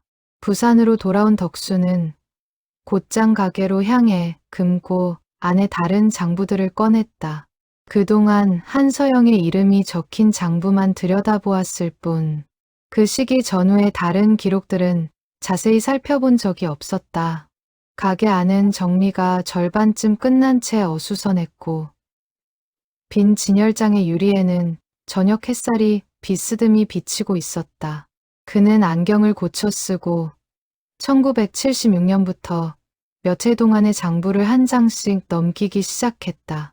손끝에 닿는 종이의 결이 그날 아버지가 펜을 눌러 쓰던 순간을 고스란히 전해주는 듯했다. 처음 얼마가는 평범한 거래 기록들 뿐이었다. 손목시계, 라디오, 자전거, 동네 사람들의 소소한 일상이 그 안에 고스란히 담겨 있었다. 그런데 1977년 초 무렵의 페이지에서 덕수는 낯선 항목을 발견했다. 보통의 전당 거래와는 다른 작은 글씨로 따로 적힌 메모였다. 한군 보석금 잔액, 별도 지급, 출처 비공개. 덕수는 그 문장을 한참 들여다보았다. 한군이라는 표현이 한태석을 가리키는 것이 분명해 보였다. 그는 다음 페이지들을 더 살펴보았다. 비슷한 메모가 몇 차례 더 등장했다. 1977년 여름 한군 댁 생활비 보조 익명 1978년 초 한군 댁 약값 지원 날짜는 뜸했지만 적어도 2년 가까운 기간 동안 비슷한 지출이 이어지고 있었다. 금액은 그리 크지 않았지만 당시 전당포의 형편을 생각하면 결코 작은 돈도 아니었다. 덕수는 어린 시절 형편이 넉넉지 않았음에도 아버지가 늘 한결같이 가게를 지켜낸 모습을 떠올렸다. 그 살림 속에서도 누군가를 위해 매달 돈을 떼어보냈다는 사실이 그에게는 낯설고도 뭉클하게 다가왔다. 어쩌면 자신이 입던 옷에 해진 소매도 그 돈의 흔적이었을지 모른다는 생각마저 들었다. 덕수는 가슴이 뛰기 시작했다. 그는 곧바로 가게 안쪽 다락방으로 올라가 오래전부터 손대지 않은 채 쌓여있던 낡은 우편물 상자들을 꺼냈다. 아버지가 평소 거래, 영수증이나 편지들을 보관해 두던 곳이었다. 다락방의 공기는 먼지와 곰팡이 냄새로 가득했고 작은 창으로 들어오는 빛이 상자 위에 켜켜이 쌓인 세월의 먼지를 비추고 있었다. 그는 먼지를 털어내며 상자 안을 하나씩 뒤졌다. 상자 안에서 그는 오래된 우체국 영수증 몇 장을 발견했다. 발송인은 모두 무명이라 적혀 있었고 수취인 주소는 한서영의 가족이 떠난 뒤 정착했던 것으로 보이는 부산 외곽의 주소였다. 영수증의 날짜는 1977년부터 1980년대 초까지 이어져 있었다. 종이는 손이 닿을 때마다 부스러질 듯 얇았지만 그 위에 적힌 숫자와 날짜만은 또렷이 남아 있었다. 덕수는 그 영수증들을 한 장씩 펼쳐보며 아버지가 단순히 침묵으로 끝낸 것이 아니라는 사실을 분명히 깨달았다. 그는 그 영수증들을 시간 순서대로 가지런히 정리해 책상 위에 늘어놓았다. 그것은 마치 아버지가 남긴 말 없는 변명의 흔적처럼 보였다.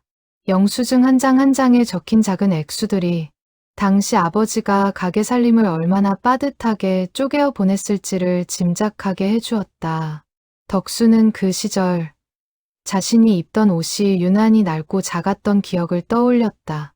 아버지가 그 돈을 어디로 돌렸는지 이제야 비로소 알게 된 것이었다.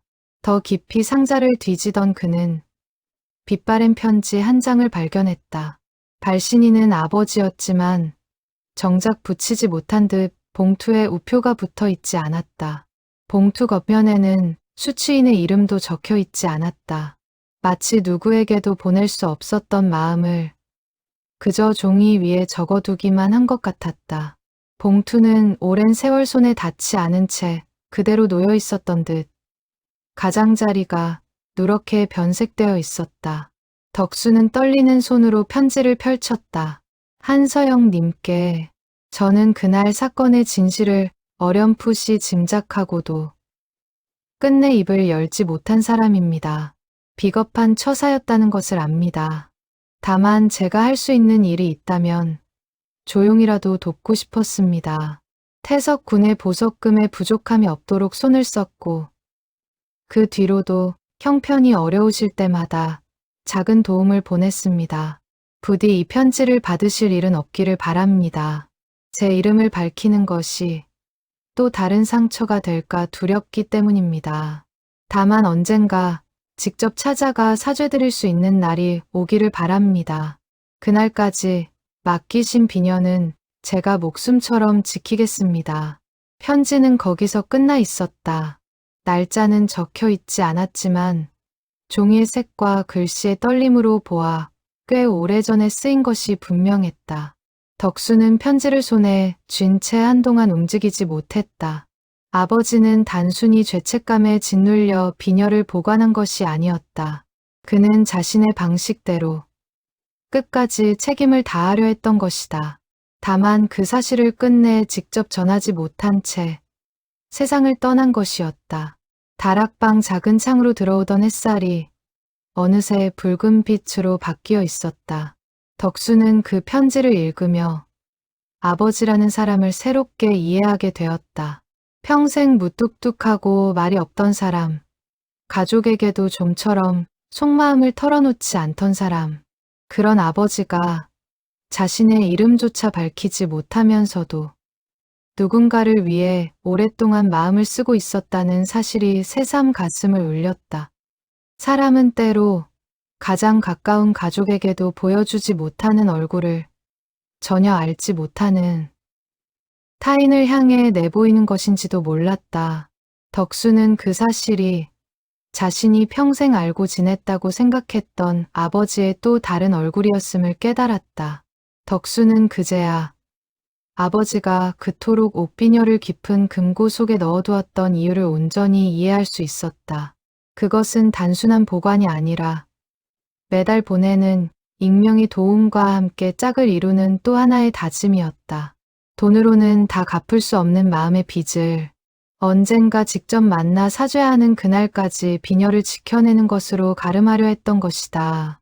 하지만 그 다짐은 끝내 이루어지지 못한 채 아버지는 병상에서 아들에게 그 무게를 그대로 넘겨주고 떠난 셈이었다. 덕수는 그 무게를 이제야 비로소 두 손으로 받쳐든 듯한 기분이었다. 덕수는 그날 밤 다시 정훈에게 전화를 걸었다. 그는 편지의 내용을 아들에게 천천히 읽어주었다. 전화기 너머로 정훈의 숨소리가 가늘게 떨리는 것이 느껴졌다. 아버지, 할아버지가 그런 일을 하셨다는 걸 저는 전혀 몰랐네요. 정훈의 목소리에는 놀라움과 함께 무언가 부끄러운 듯한 기색이 섞여 있었다. 그는 잠시 침묵하다 다시 말을 이었다. 저는 그동안 할아버지를 그냥 가난하게 평생 가게만 지키다 가신 분으로만 생각했어요. 그런데 그렇게 어려운 형편에도 누군가를 위해 그렇게 오랫동안 돈을 보내셨다니 저는 상상도 못했습니다. 나도 오늘 처음 알았다.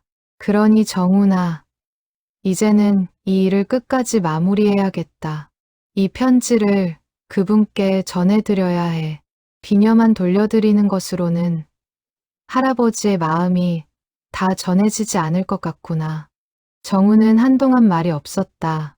수화기 너머로 그가 무언가를 깊이 고민하는 듯한 정적이 흘렀다. 그러다 낮은 목소리로 입을 열었다.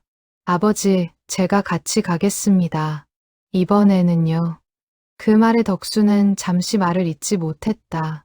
아들의 목소리에서 처음으로 사업 걱정이 아닌 다른 무언가가 느껴졌다.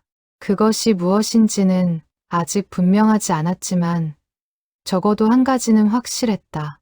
부자 사이를 가로막고 있던 벽에 작은 틈이 생기기 시작했다는 것이었다. 덕수는 그 틈으로 비쳐드는 작은 빛을 오랫동안 마음에 새겨두었다. 전화를 끊기 전 그는 짧게 한마디를 더했다. 고맙다, 정훈아. 전화를 끊고 난 뒤 덕수는 편지와 영수증들을 가지런히 정리해 가방에 넣었다. 창밖으로는 영도 다리의 불빛이 여전히 그 자리를 지키고 있었다. 그는 문득 아버지가 평생 이 불빛을 바라보며 어떤 마음으로 하루하루를 견뎌왔을지 떠올렸다. 누구에게도 말하지 못한 채 혼자 짊어졌던 죄책감과 책임감, 그것을 이제는 자신과 정훈이 함께 짊어지고 끝맺어야 할 차례였다. 덕수는 그날 밤 오랜만에 아버지의 사진을 향해 작게 고개를 숙이며 다짐했다. 이제 곧 모든 진실을 그분께 전해드리겠다고. 이틀 후 덕수와 정우는 함께 거제도로 향하는 배에 올랐다. 정우는 가는 길 내내 별다른 말이 없었다. 그는 창밖 바다를 바라보며 어젯밤 다시 한번 읽어본 할아버지의 편지를 떠올리고 있었다. 평생 가난한 전당포 주인으로만 알았던 할아버지가 실은 누구보다 무거운 책임감을 짊어지고 살았던 사람이라는 사실이 그의 마음 깊은 곳에서 무언가를 흔들어 놓고 있었다. 덕수는 아들의 옆얼굴을 가만히 바라보았다. 평소 같으면 휴대전화에서 눈을 떼지 않던 정훈이 오늘은 줄곧 창밖만 바라보고 있었다. 덕수는 그 모습에서 아들의 마음속에서 무언가가 조용히 변하고 있음을 느꼈다. 그는 굳이 그 변화를 캐묻지 않았다. 사람의 마음이라는 것은 때로 말보다 침묵 속에서 더 깊이 움직이는 법이었다. 아버지, 할아버지는 그 시절 형편이 어떠셨어요? 정훈이 불쑥 물었다. 덕수는 잠시 옛 기억을 더듬으며 대답했다. 넉넉지 않았지. 우리도 끼니를 거를 때가 있었으니까. 그런데도 할아버지는 가게 문은 늘 정해진 시간에 열고 닫으셨다. 손님이 없어도 비가 와도 한 번도 거르지 않으셨어. 정우는 그 말을 들으며 고개를 끄덕였다. 그는 처음으로 할아버지의 그 한결같음이 단순한 고집이 아니라 어떤 약속들을 지켜내기 위한 묵묵한 노력이었을지도 모른다는 생각이 들었다. 거제도에 도착한 두 사람은 곧장 바다국수로 향했다. 가게 안에는 점심 손님이 몇 있었다. 서영은 두 사람을 보고 잠시 멈칫했지만 손님이 빠지기를 기다리라는 듯 조용히 고개를 끄덕였다.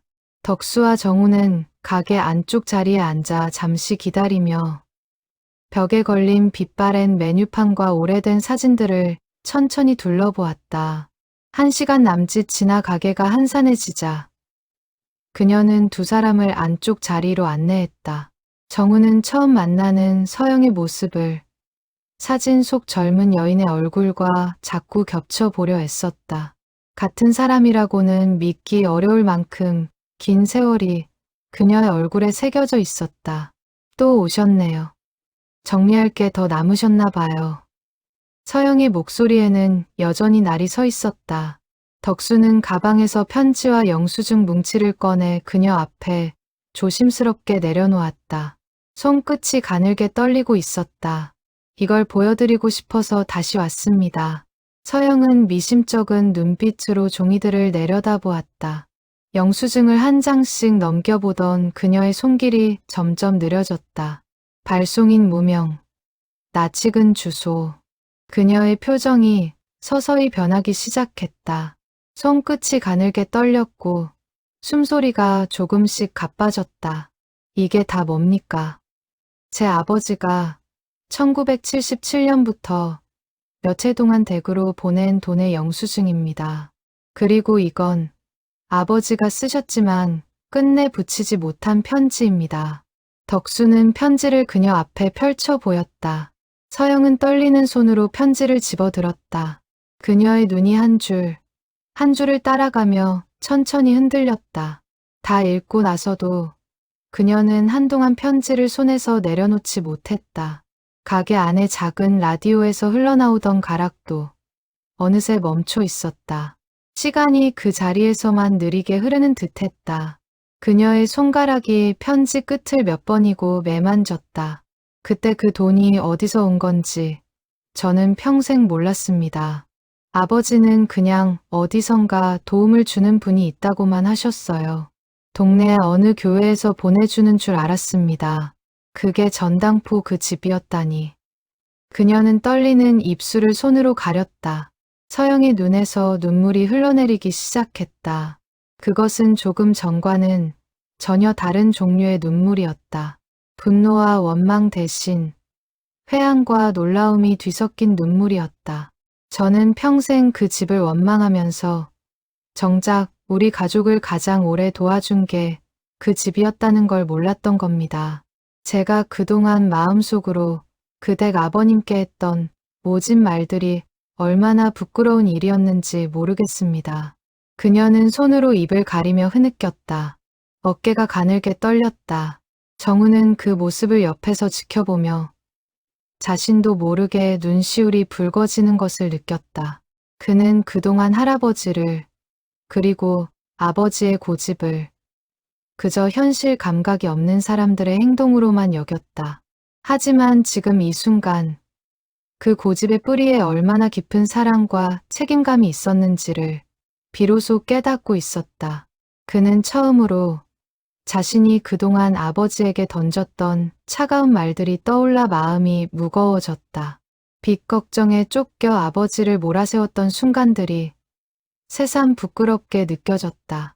한참 후 서영은 눈물을 닦으며 가까스로 입을 열었다. 제 동생은 그 사실을 끝까지 모르고 떠났습니다. 자기가 평생 도둑이라는 누명을 쓰고 살았다고만 생각했지. 누군가가 그렇게 오랫동안 마음을 써주고 있었다는 건 몰랐어요. 그걸 알았더라면 그 아이의 마지막이 조금은 덜 외로웠을 텐데. 서영의 목소리가 떨리며 잦아들었다. 그녀는 잠시 숨을 고르고 동생의 마지막 모습을 떠올리는 듯 먼 곳을 바라보았다. 가게 창밖으로 지나가는 어선 한 척이 느릿하게 시야를 가로질렀다. 태석이는 죽기 몇 해 전부터 부쩍 말이 없어졌어요. 한 번은 저에게 그러더군요. 누나, 나는 평생 누군가의 눈치만 보고 살았어. 사람들이 나를 어떻게 볼까? 또 의심하지는 않을까? 그것만 생각하면서 그 말을 들었을 때 저는 그저 마음이 아프기만 했지. 그 이상으로 어떻게 해줄 수가 없었습니다. 그 아이가 떠나기 전날 밤에도 누나, 나는 정말 도둑이 아니었을까? 라고 혼잣말처럼 묻더군요. 저는 그 말에 아무 대답도 해주지 못했어요. 덕수는 그 말에 가슴이 먹먹해졌다. 늦어버린 진실이 줄 수 있는 위로에는 분명한 한계가 있었다. 하지만 적어도 살아있는 사람에게는 아직 전할 수 있는 진실이 남아 있었다.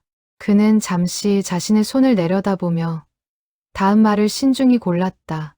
한서영님, 적어도 이제는 분명히 말씀드릴 수 있습니다. 태석 씨는 결코 도둑이 아니었습니다. 그리고 제 아버지는 그 사실을 알면서도 끝까지 입을 열지 못한 죄를 평생 자신만의 방식으로 갚으려 하셨습니다. 늦었지만 이제라도 알려드리고 싶었습니다. 그리고 이 비녀도 다시 받아주셨으면 합니다. 이건 단순한 전당물이 아니라 두 집안 사이에 남은 약속이자 마음이라고 생각합니다. 서영은 한동안 고개를 들지 못한 채 가만히 눈물을 닦아냈다. 가게 안에 시간이 멈춘 듯 누구도 먼저 말을 꺼내지 못했다. 멸치국물 끓는 냄새가 여전히 은은하게 퍼지고 있었고 그 익숙한 냄새가 무겁던 분위기를 조금씩 풀어주고 있었다. 서영은 비녀를 향해 천천히 손을 뻗었다. 이번에는 망설이지 않았다. 그녀는 비녀를 두 손으로 감싸쥐고 오랫동안 눈을 감은 채 그 차가운 옥의 감촉을 느꼈다. 가게 안에는 50년 묵은 원망이 서서히 녹아내리는 듯한 고요하고 따뜻한 정적이 흘렀다. 창문 틈으로 들어온 바람이 그녀의 흰 머리카락을 가만히 흔들었고 그 모습이 마치 50년의 시간이 한순간에 제자리를 찾아가는 것처럼 보였다. 정우는 그 모습을 옆에서 가만히 지켜보며 두 사람 사이에 흐르는 그 고요한 순간을 함부로 깨지 않으려 숨소리마저 낮췄다. 잠시 후 서영은 눈을 뜨고 덕수와 정훈을 번갈아 바라보았다. 그녀의 얼굴에는 아직 눈물이 마르지 않았지만 표정만은 한결 편안해져 있었다. 이걸 받으니 이상하게도 마음이 가벼워지네요. 평생 원망만 안고 살았는데 그 원망의 자리에 이제는 다른 게 들어찬 것 같습니다. 그녀는 잠시 말을 멈췄다가 조심스럽게 물었다. 태석이 묘소는 여기서 멀지 않은 곳에 있습니다. 괜찮으시다면 함께 가주실 수 있을까요? 그 아이에게도 이 이야기를 들려주고 싶습니다. 덕수는 그 말에 고개를 끄덕였다. 물론입니다. 그게 저희가 마지막으로 해야 할 일인 것 같습니다. 정훈도 옆에서 조용히 고개를 숙였다. 가게 밖으로는 어느새 오후의 햇살이 부드럽게 내려앉고 있었다. 세 사람은 잠시 그 햇살 속에 앉아 말없이 서로의 마음을 가다듬었다. 세 사람은 서영의 안내를 따라 마을 뒷산 작은 공원 묘지로 향했다. 길은 가팔랐지만 서영은 평생 다녀온 길인 듯 익숙한 걸음으로 앞장섰다. 덕수는 지팡이에 의지해 천천히 그녀의 뒤를 따랐고 정우는 두 노인의 걸음에 맞춰 보폭을 늦추며 함께 걸었다. 길가에는 늦겨울의 마른 풀들이 바람에 흔들리고 있었고 멀리서 들려오는 파도 소리가 세 사람의 발걸음에 나직한 박자를 더해주었다. 묘지로 오르는 동안 서영은 가끔씩 걸음을 멈추고 숨을 고르며 예시하기를 조금씩 들려주었다. 동생이 이 섬에 정착한 뒤에야 비로소 마음을 잡고 작은 배를 타기 시작했다는 것. 그러나 끝내 결혼도 하지 못하고 평생 누나의 곁을 지켰다는 것. 그녀는 동생이 매번 명절마다 국수집 일을 거들며 묵묵히 그릇을 나르던 모습을 떠올리며 잠시 미소를 지었다가 다시 슬픈 표정으로 돌아갔다. 덕수는 그 이야기들을 들으며 한 사람의 인생이 한순간의 누명으로 얼마나 멀리, 얼마나 다르게 흘러갈 수 있는지를 다시 한번 느꼈다. 묘지에 도착하자 서영은 작은 비석 앞에 멈춰섰다. 비석에는 짧게 한태석 1957에 2016이라는 글자만 새겨져 있었다. 화려한 장식도 긴 비문도 없는 소박한 무덤이었다. 비석 주위로는 누군가 정성껏 가꾼 듯한 작은 들꽃들이 심겨 있었다. 누군가 매주 다녀간 듯 잡초 하나 없이 깔끔하게 정돈된 모습이었다. 서영은 무덤 앞에 무릎을 꿇고 가져온 막걸리 한 병을 비석 앞에 따라 놓았다. 그녀의 손길에는 오랜 세월 반복해온 익숙함과 동시에 오늘만큼은 다른 무게가 담긴 조심스러움이 함께 묻어 있었다. 태서가, 오늘은 손님을 모시고 왔어. 내가 평생 궁금해하던 일에 대한 답을 가지고 오셨단다. 그녀는 떨리는 목소리로 덕수에게서 들은 이야기를 천천히 동생에게 전했다. 보석금에 보태진 돈, 그 후로도 오랫동안 이어진 익명의 도움, 그리고 끝내 붙이지 못한 편지의 내용까지.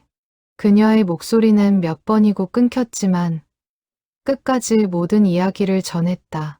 바람이 불어와 비석 주변의 마른 풀들을 흔들었고 그 소리가 마치 누군가 조용히 귀 기울이는 듯한 느낌을 자아냈다. 너는 평생 내가 정말 도둑이었던 게 아닐까 의심하며 살았지만 그건 절대 사실이 아니었어. 그리고 우리가 그렇게 외롭다고 느꼈던 그 시절에도 누군가는 멀리서 조용히 우리를 지켜보고 있었던 거야. 늦었지만 이제는 너도 편히 쉴 수 있었으면 좋겠다. 서영의 목소리가 마지막에 가서는 거의 들리지 않을 만큼 잦아들었다. 그녀는 비석을 어루만지며 한동안 고개를 들지 못했다. 바람에 흔들리는 마른 풀잎 소리만이 그녀의 침묵을 대신해 흐르고 있었다. 덕수는 그 모습을 옆에서 지켜보며 자신도 모르게 무릎을 꿇고 비석을 향해 고개를 숙였다. 차가운 땅의 기운이 무릎을 통해 전해졌지만 그는 개의치 않았다. 비석에 새겨진 글자 하나하나를 손끝으로 짚어보듯 그는 천천히 시선을 옮겼다. 태석 씨, 저는 윤기철의 아들입니다. 아버지를 대신해서 늦게나마 사죄드립니다. 그리고 아버지가 끝내 전하지 못한 마음을 이렇게라도 전해드리고 싶었습니다. 살아 계실 때 직접 찾아뵙고 말씀드렸어야 했는데 그러지 못한 것이 저희 집안의 가장 큰 후회로 남습니다. 덕수의 목소리도 끝에 가서는 가늘게 흔들렸다. 그는 평생 알지 못했던 한 사람의 무덤 앞에서 마치 자신의 가족을 잃은 듯한 슬픔을 느꼈다. 약속이라는 것이 사람과 사람을 이렇게 깊이 이어줄 수 있다는 사실이 새삼 놀라웠다. 그는 한동안 비석 표면에 거친 결을 손끝으로 가만히 쓸어 보았다. 정훈도 그 옆에 나란히 무릎을 꿇었다. 그는 처음 만나는 얼굴도 처음 듣는 사연도 모두 낯설었지만 이 순간 자신이 이 자리에 함께 있어야 한다는 것만은 분명히 느꼈다. 그는 마음속으로 할아버지와 아버지가 평생 짊어졌던 약속의 무게를 어렴풋이 헤아려 보았다. 그리고 동시에 자신도 이제 그 약속의 일부를 이어받았다는 생각이 들었다. 무덤 앞에 나란히 무릎 꿇은 세 사람의 모습 위로 겨울 햇살이 조용히 내려앉았다. 멀리서 들려오는 백고동 소리가 그 고요한 순간을 더욱 깊게 만들어 주었다. 묘지를 내려오는 길, 정우는 조심스럽게 아버지에게 말을 건넸다. 아버지, 그동안 제가 너무 제 생각만 했던 것 같습니다. 사업이 어려운 건 맞지만 그게 모든 것보다 앞서야 할 이유는 아니었는데요. 할아버지가 평생 지키신 약속을 저는 그냥 귀찮은 예시하기로만 생각했습니다. 덕수는 아들의 어깨를 가만히 두드렸다. 내 마음을 안다. 살아가는 데는 당장의 형편도 중요한 법이지. 나도 너를 탓할 생각은 없었다. 다만 이 일이 끝나기 전까지 나는 멈출 수가 없었을 뿐이다. 정우는 잠시 발걸음을 멈추고 멀리 보이는 바다를 바라보았다. 아버지, 사실 저는 요즘 들어 자꾸 이런 생각을 했습니다. 빚 갚고 보상금 받고 그렇게 정신없이 살다 보면 언젠가는 편해지겠지. 그런데 오늘 할아버지 이야기를 들으면서 그게 정말 맞는 생각인지 모르겠다는 생각이 들었어요. 할아버지는 형편이 그렇게 어려운데도 누군가를 위해 그 작은 돈을 10년 가까이 떼어 보내셨잖아요. 저는 제 코가 석 자라고 늘 말해왔는데 할아버지의 코는 더 석 자였을 텐데도요. 이제 알 것 같아요. 왜 아버지가 그렇게까지 하셨는지. 돈으로 따질 수 없는 게 있다는 걸 오늘 제대로 배운 것 같습니다. 덕수는 아들의 말을 들으며 가슴이 뭉클해졌다. 그는 오랜만에 아들과 진심으로 마음이 통하는 순간을 느꼈다. 정훈아, 가게는 곧 문을 닫지만 이 마음만은 우리 집안에 계속 이어졌으면 좋겠다. 사람이 살면서 돈을 버는 것도 중요하지만 그보다 더 오래 남는 건 결국 사람과 사람 사이의 의리와 믿음이더구나. 두 사람은 산길을 천천히 내려오며 오랜만에 말없이도 서로의 마음이 통하는 것을 느꼈다. 부자 사이를 가로막았던 벽은 완전히 사라지지는 않았지만 적어도 그 틈으로 따뜻한 바람이 통하고 있었다.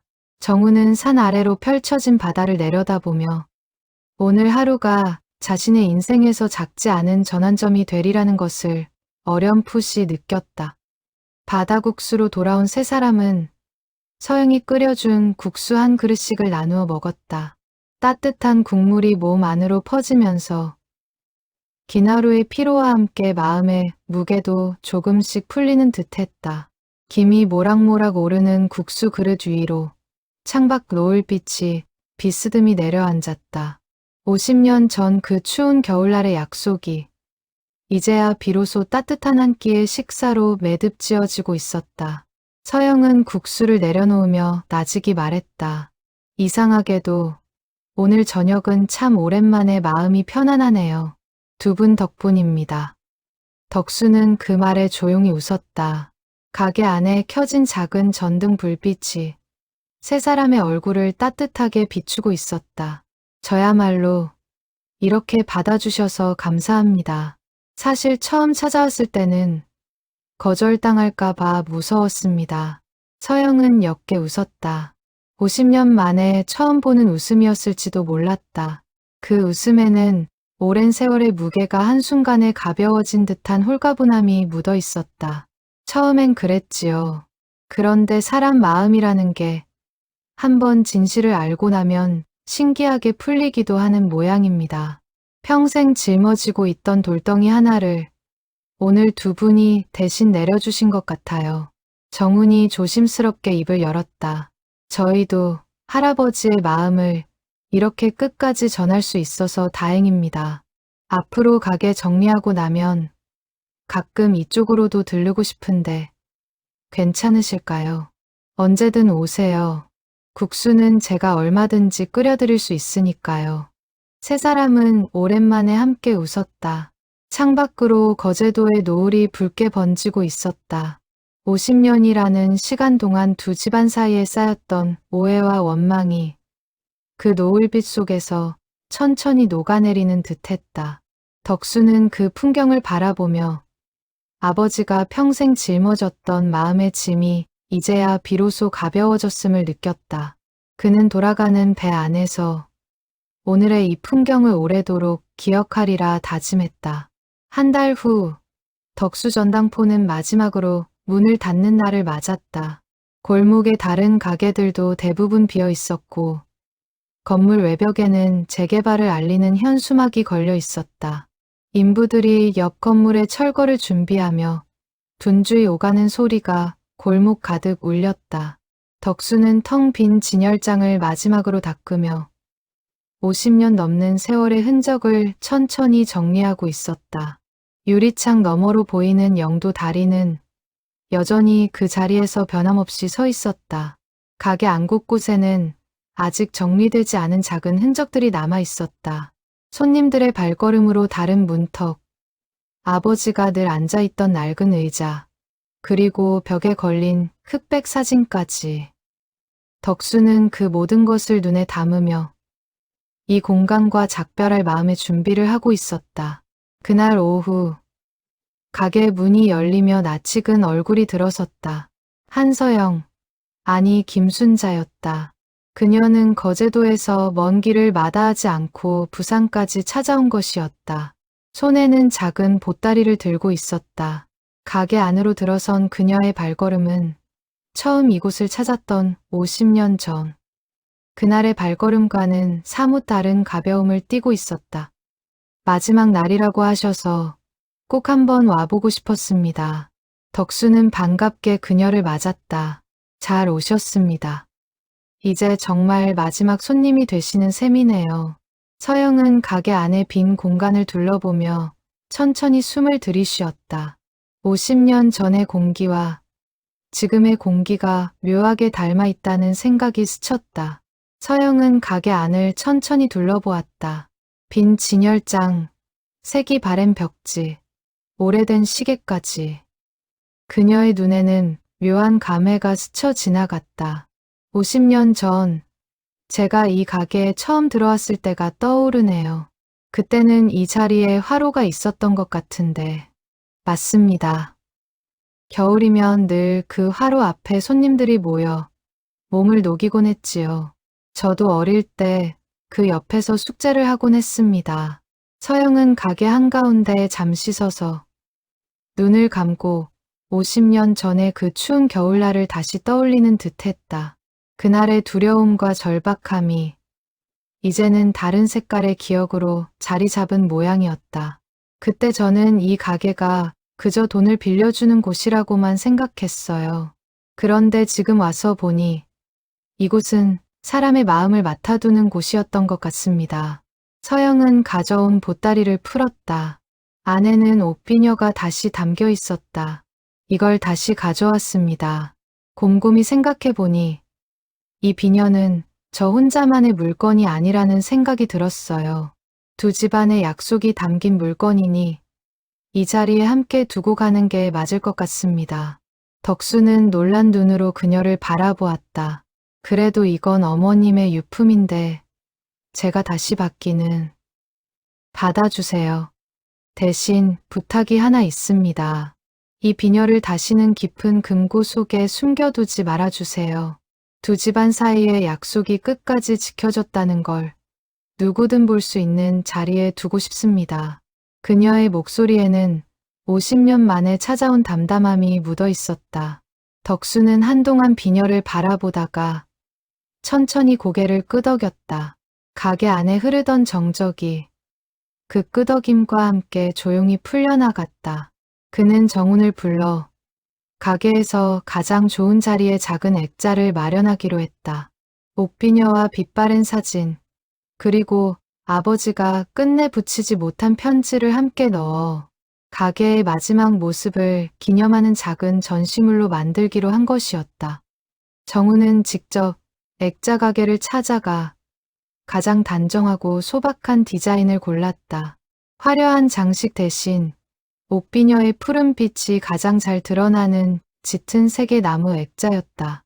그는 비녀와 사진, 편지를 정성스럽게 배치하며 이것이 단순한 장식품이 아니라 한 집안의 역사를 담는 그릇이 되어야 한다고 생각했다.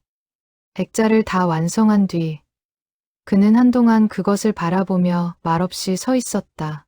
며칠 후 가게는 완전히 비워졌다. 마지막으로 짐을 정리하던 날, 덕수와 정우는 그 작은 액자를 들고 가게 앞에 함께 섰다.